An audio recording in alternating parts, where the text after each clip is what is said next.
Om Namo Narayanaya, dear sisters, brothers, and loving children. We welcome you to this morning's satsang. The little children may go to their classes. We are very happy that this morning Revered Mataji will speak on an important topic, the art of meditation.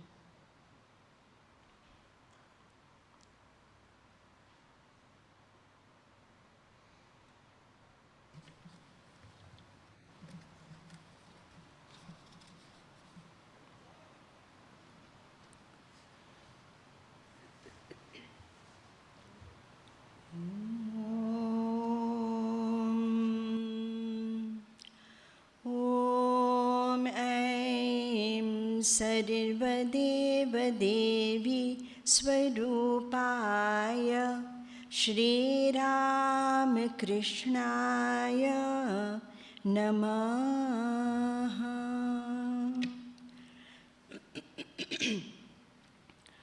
Om Namo Narayanaya, dear sisters, brothers, and loving children. Many of us know that meditation is an important aspect of life.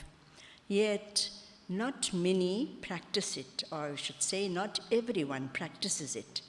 Today, many Western countries are teaching meditation at school, and it has become a part of the curriculum, and they are amazed at the wonderful results that they find.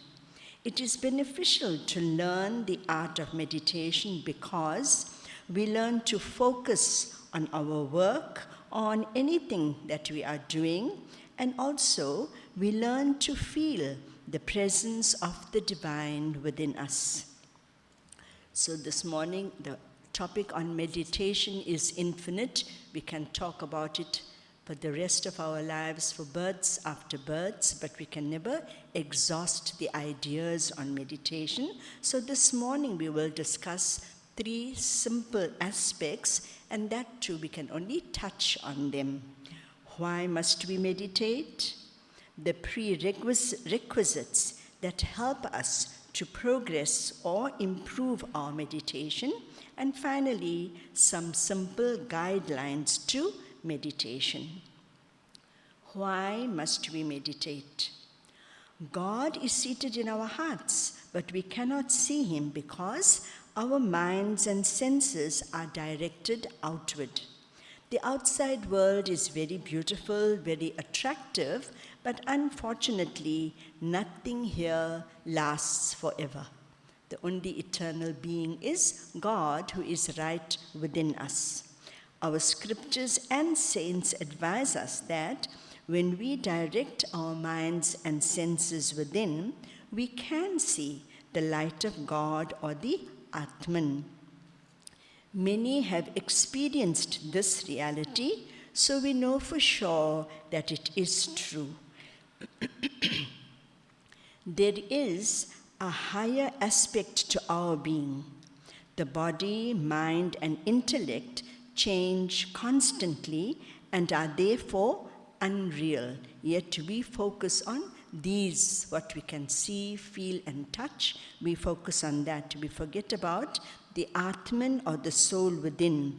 That is eternal, and it is the power of God in us. Through meditation and prayer, we can experience this divine presence. In chapter 2 of the Bhagavad Gita, Lord Krishna tells Arjuna, there is no wisdom in the fickle-minded. There is no peace for those who do not meditate. And how can such a person be happy?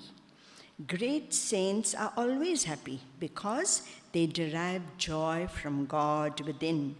They are full of bliss, and they manifest that which is blissful, that is Ananda, that is inside them. So they meditate, feel this presence, and are able to be happy always. Our Master, Sri Ramakrishna, says, just as we practice much in order to sing, dance, and play on musical instruments, we must practice the art of fixing the mind on God. The stressful lives that people lead today cause them to be frustrated, to be unhappy, to be angry, and to express various moods. Meditation is the best method to cope with many of life's challenges. It allows us to tap on the source of all strength, love, and bliss, and that is God in our hearts. So, to help us meditate and concentrate the heart and mind, what are the prerequisites that will help us to meditate? Firstly, we have to live righteously and observe moral codes of conduct.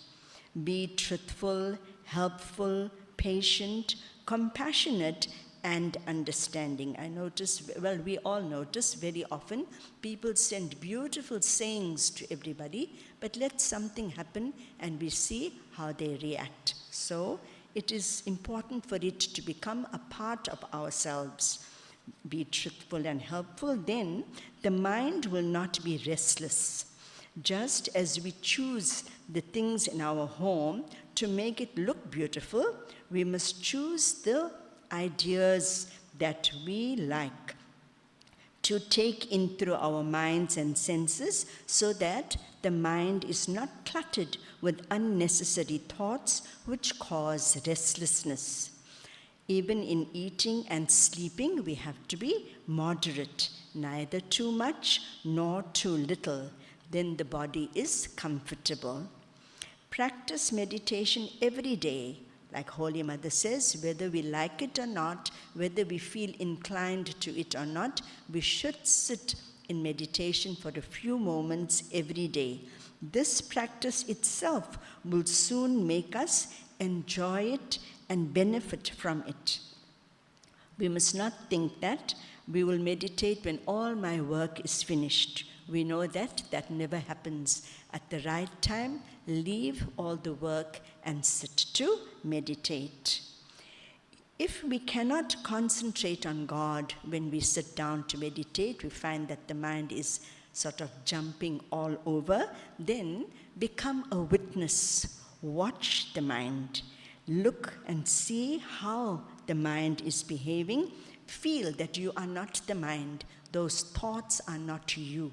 So when we are conscious of what we are thinking and realize that these are not helpful thoughts, we can either change them to progress and to be constructive, or we can let them go by and understand that, thank God, I am not that mind. I am the Atman, I am the soul.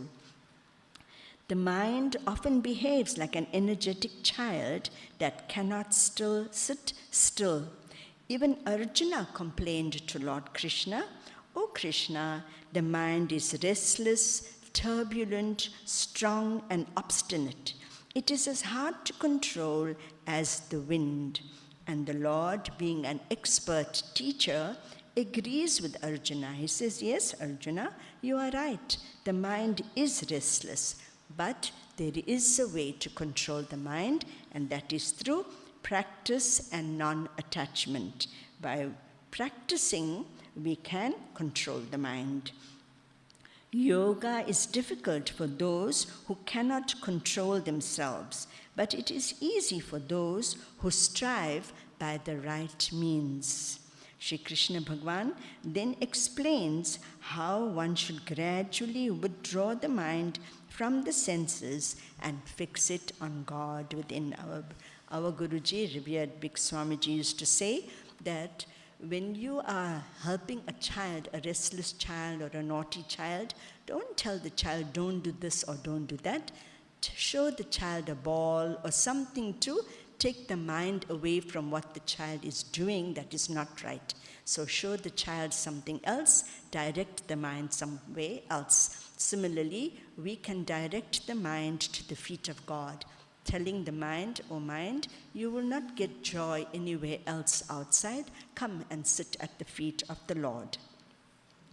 Shri Krishna Bhagavan says, "Supreme bliss verily comes to that yogi whose mind is perfectly calm and whose passions are quieted. Just as a lamp in a windless place does not flicker, The disciplined mind of a yogi, firm in the thought of God, does not waver. It is good to watch the mind. It is a good habit or a good practice to see how our mind functions. Sit calmly, feel relaxed, and become this witness to our thoughts. Watch each thought as it passes through the mind and say, I am not these fleeting thoughts. The mind changes constantly. Luckily, it is separate from God, and try to focus on the divine within. We can also recall inspiring incidents from our scriptures. Whoever is our deity, whoever we like, think about that and the various incidents that occur in their lives. For example, we can try to recall how Hanumanji lived for Sri Ram and couldn't rest until he accomplished the Lord's work. Mirabai and Radharani couldn't live without their beloved Krishna. So we can pray, O Lord, make my mind pure like theirs. Recounting these divine glories is like cleaning the mirror of our mind. A pure mind reflects the light of God. Many of us think that by doing nothing we can rest. We say, I want to do nothing because we are so tired, we want to rest, we want to relax. We feel that by doing nothing we can relax, but our minds imagine all sorts of unnecessary things. Meditation is the natural way of resting the mind and filling it with new freshness, for God is the source of all energy. Our minds become filled with vitality by thinking of Him. So now let us see how we can begin the practice of meditation. And I see everyone sitting comfortably. If you want to try as we are reading, you can do as it is said here. You're welcome to try this. Firstly, sit in a comfortable posture so that the mind is relaxed. Let the head, neck, and spine be in a straight line. In other words, do not slouch. Do not be like in a lazy posture. Be straight and upright. Feel relaxed. Let there be no tension. Feel happy and peaceful within. Try to breathe rhythmically. Slow, gentle, deep breathing helps to make the mind one-pointed. As we breathe in strength and love. Breathe out weakness and hatred. Breathe in patience and understanding. Breathe out anger and jealousy. Breathe in divine, positive qualities. Breathe out all negative thoughts and feelings. Feel, I am full of love and peace. I belong to God. I am a part of God, and so I am like God. The world does not exist now, only God and I exist. We can concentrate the mind on any aspect of God we like. There are infinite names and forms of God.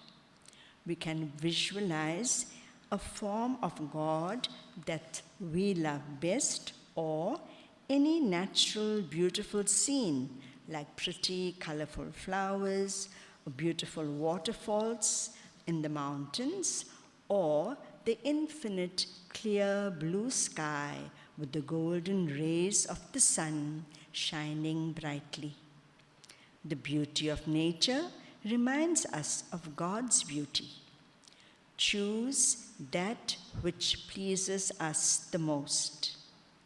We can also meditate on qualities of God like love, peace, strength, compassion, joy, and bliss. However, we must understand that an ancient and very effective method is to concentrate on a form of God. Saints like Mirabai, Sri Ramakrishna, and many others worshipped God through images. Sri Krishna Bhagavan says, whatever form any devotee wishes to worship with faith, I make that faith of his unwavering.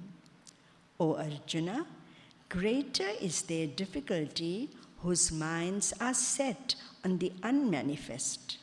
For the goal of the unmanifest is very hard for the embodied to reach. Our Guruji used to say, we have a body, so we like to think of God as having a body, and it makes it easier for us to relate to God in that manner. People also often wonder that it might be better to think of God as being formless, but Sri Krishna Bhagavan, like our Master, encourages us to think of God with form. Although we revere all the forms of God, I know many people have many different images of gods and goddesses in their temples at home, but we have to choose one Ishta Devata to concentrate on. So although we revere all the forms of God, we must concentrate on our chosen ideal, the Ishta Devata, as this helps us to deepen our meditation and increase our love for God. Have firm faith that your chosen ideal is the best for you. God answers our prayers through that form, for He alone is being worshipped through all the forms.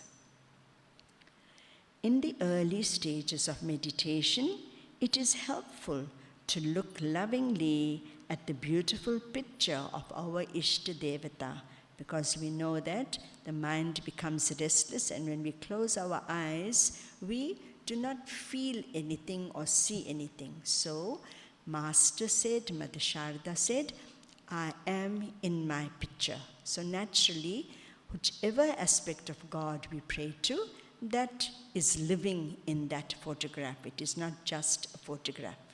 Be it Sri Ram, Sri Krishna, Master and Mother, Lord Shiva, Mother Durga, Mother Saraswati, any deity that we love, we can think about that, because these are all aspects of the same divine being. Observe the picture carefully, then try to visualize this form within our hearts, or on the forehead, in between the eyebrows, or on the head. Try to feel God's presence within. Let no other thought disturb our minds. Fix our whole attention on God and forget the world outside. Feel calm and happy in the divine presence of the Lord, who is self-effulgent, brilliant, and glorious. Chant any mantra, example, Om Namah Shivaya, Om Namo Bhagavate Vasudevaya, Jai Shri Ram, whichever mantra to Mother Durga, whatever mantra you are happy with, chant the mantra, because the mantra also helps us to control the mind. The meaning of any mantra is very powerful, stimulating, and is as infinite as God Himself. We'll look at a simple meaning of Om Namah Shivaya. Om is the sound symbol of God and is the first sound that emanated from God. It is identical to God. It indicates knowledge, light, and love, and is very significant in Hinduism. In fact, we cannot exhaust the meaning of Om. In the Bhagavad Gita, Sri Krishna Bhagavan also gives beautiful meanings of Om, and says, I am Om. Namaha means I prostrate to. This suggests reverence, humility, wanting to learn, not feeling that I know, so I don't need to learn. We bow down to God and we pray, O Lord, I have taken refuge in you.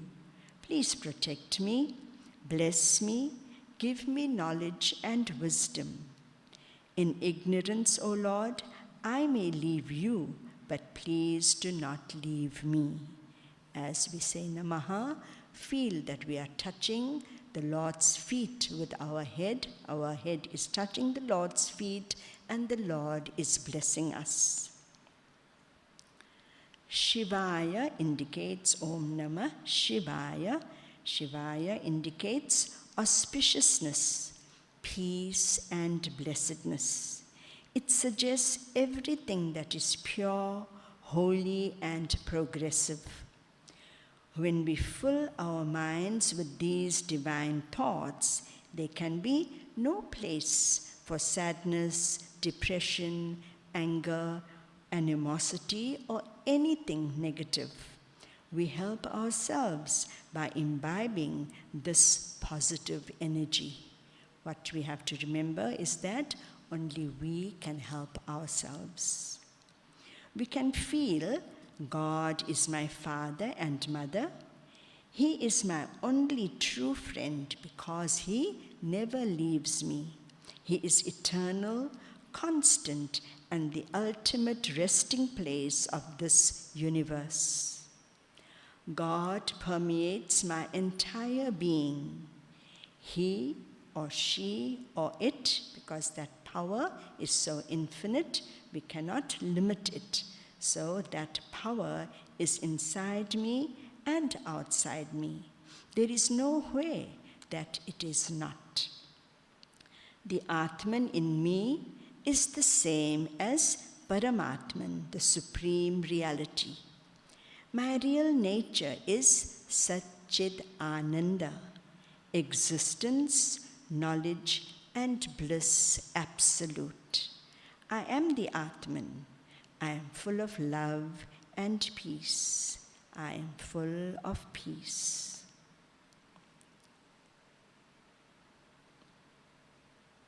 If you have to open your eyes, let your gaze be on the picture of your Ishta Devata, or on the lamp, or on Om. The light of the lamp reminds me of the light of the Atman. Remain calm and then gently open your eyes and see God's beauty everywhere. If possible, I know people are always in a rush. When you come out of meditation, try to feel that peace. Try to feel that divine presence. Do not start talking immediately. Try to maintain that tranquility for as long as possible. We have to practice this regularly to see that the world is filled with God. Try to meditate at the same time every day. It is like having an appointment with God. Then God too waits and says, "My child will come just now." The mind gets accustomed to that time of meditation and automatically becomes calm. See the radiant form of God within you and know that He is always with us. Swami Vivekananda was an expert in meditation and renunciation. He gives us the best advice when he says, try to have a prayer room or a place in your home for this practice alone. If possible, do not sleep in that room and keep it holy and clean.